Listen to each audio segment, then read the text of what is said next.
If you're a leader, you're always thinking about how to get better, right? And usually, that means learning new skills. But what if the real key to unlocking your potential isn't about adding something new, but about uncovering the powerful qualities you already have? Today, we're going to dive into how to find those core strengths that can totally redefine your leadership. So let me ask you something, straight up. Are you leading with someone else's playbook? It's such a common trap. We see a successful leader, and we think, I'll just do what they do. But when that style doesn't match who you are at your core, it just feels fake. And honestly, it's never as effective. And this brings us to a huge problem we could call the leader's blind spot. It's this hurdle that can hold you back without you even realizing it. You know that feeling, right? Where you feel like you're doing all the right things, but something just isn't clicking? So here is the trap. We get so focused on skill acquisition, learning the latest management technique or mastering new software. And while we're doing that, we completely ignore the powerful personal qualities we were born with. When you neglect your natural strengths, you're basically trying to lead as someone else, and that's just exhausting. So what's the alternative? Well, it takes a really powerful shift in focus. Instead of constantly trying to fix what we think our weaknesses are, we need to learn how to amplify what already makes us great. And this lays it out perfectly. The old way is all about fixing what's broken, this constant, tiring focus on what you lack. The new, strength-based approach completely flips that script. It's about finding your core qualities and pouring your energy into amplifying what's already working. This one shift can totally change your leadership journey. And this method actually has a name. It's called strength-based coaching. It's not just a nice idea, it's a science-backed approach. It's designed to help you pinpoint the exact qualities you're using when you're performing at your absolute best. The goal isn't to invent a new you, but to discover the best version of you that's already there. So what exactly are these strengths? Well, they aren't just skills like being good at spreadsheets. They're much deeper character traits. Maybe you have incredible perseverance or a bottomless curiosity that sparks innovation.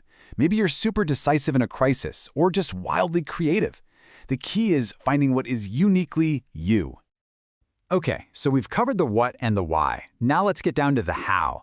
We're going to walk through a simple, actionable guide. Let's call it your internal checkup, to help you start discovering these strengths for yourself, like right now. Here's the plan. It's a straightforward, three-step process. First, we'll just pay attention. Then, we'll get some objective data. And finally, we'll apply all those insights to your actual life. So let's break down each step. First up is step 1, self-monitor your moments.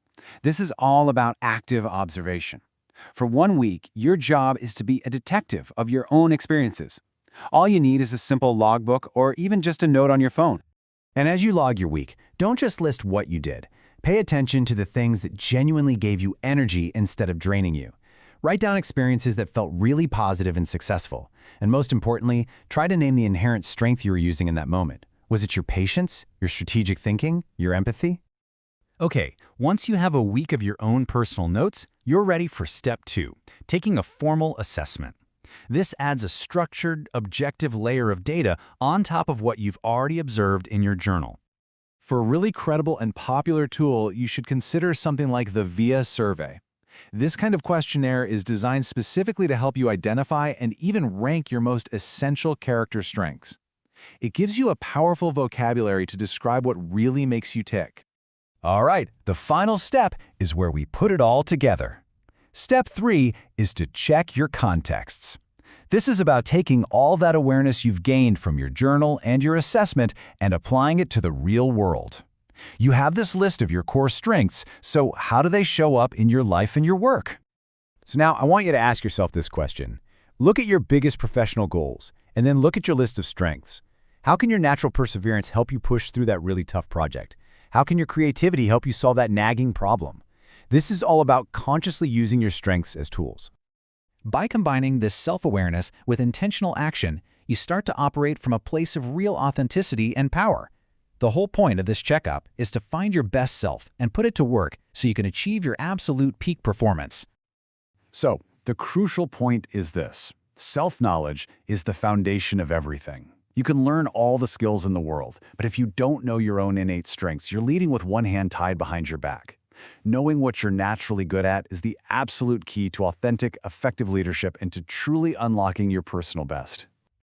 I'll leave you with this one last thought. Just take a moment and reflect on everything we've talked about and ask yourself, what is that one characteristic, that one core quality that allows you to perform at your absolute personal best?